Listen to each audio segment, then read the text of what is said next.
mbokki Sénégal mbokki amateur yi waaye doon lu mu dëgër Makan Mbengue le digne fils de Gaston Mbengue moo ànd ak waa Gaston production le 29 juin ci arène nationale ndaw lu rëy ndaw lu neex ndax lu musul am la Makan Mbengue def xam ngeen yaawu jaal mi saf xorom lool te saf réew mi moom la Makan Mbengue jël daal di koy boole ak Songotine le japonais lii nag Sénégal Japon bu sotti waaye mbokk yi ci bés boobu Boy Dakar le baron dina fa jàkkaarloo ak Garo Gar ragal lu dem gaar mukk Boy Jaxaw menn mi dina fa jàkkaarloo ak Fils de Kati waaye mbokk yi ci bés boobu le 3e journée clafu Gaston production ci atum 2024-2025 Mamor bu Fass moo fay jàkkaarloo ak Bébé Tall Eumeu Junior jàkkaarloo fa ak Sey Jamba ñaq jariñu ak T-Max ci bés boobu la ñuy jàkkaarloo waaye mbokk yi dara du combat Petit Niang ak Bébé Gouy laa ilaha illallah njarndéem la daj dëpp baa ngi nii nag grand combat bi réew mi yëpp doon xaar ci diggante ama neex bu tëngee ci ama neex mi nga xam ne ndaw yu bari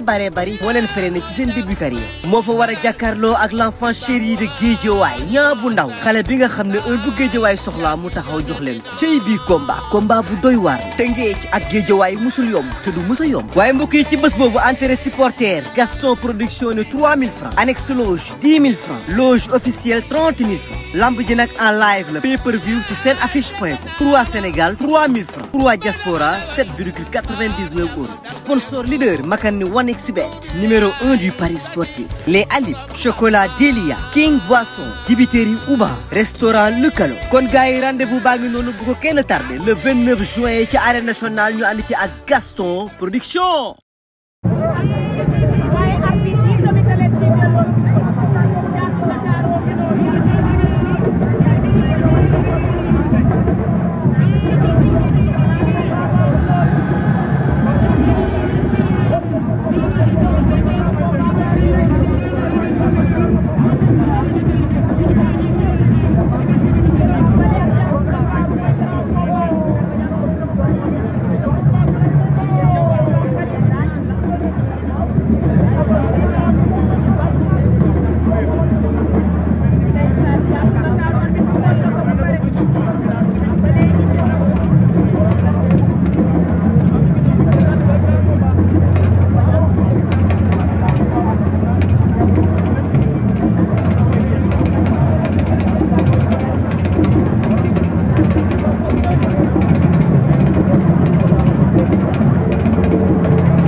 mbokki Sénégal mbokki amateur yi waaye doon lu mu dëgër Makan Mbengue le digne fils de Gaston Mbengue moo ànd ak waa Gaston production le 29 juin ci arène nationale ndaw lu rëy ndaw lu neex ndax lu musul am la Makan Mbengue def xam ngeen yaawu jaal mi saf xorom lool te saf réew mi moom la Makan Mbengue jël daal di koy boole ak Songotine le japonais lii nag Sénégal Japon bu sotti waaye mbokk yi ci bés boobu Boy Dakar le baron dina fa jàkkaarloo ak Garo Gar ragal lu dem gaar mu Boy Jaxaw menn mi dina fa jàkkaarloo ak Fils de Katy waaye mbokk yi ci bés boobu le 3e journée clafu Gaston production ci atum 2024 2025 Mamor bu Fass moo fay jàkkaarloo ak Bébé Tall Eumeu Junior jàkkaarloo fa ak Sey Jamba ñaq jariñu ak T-Max ci bés boobu la ñuy jàkkaarloo waaye mbokk yi dara du combat Petit Niang ak Bébé Gouy laa ilaha illallah njarndéem la daj dëpp baa ngi nii nag grand combat bi réew mi yëpp doon xaar ci diggante ama neex bu Tëngéej ama neex mi nga xam ne ndaw yu bari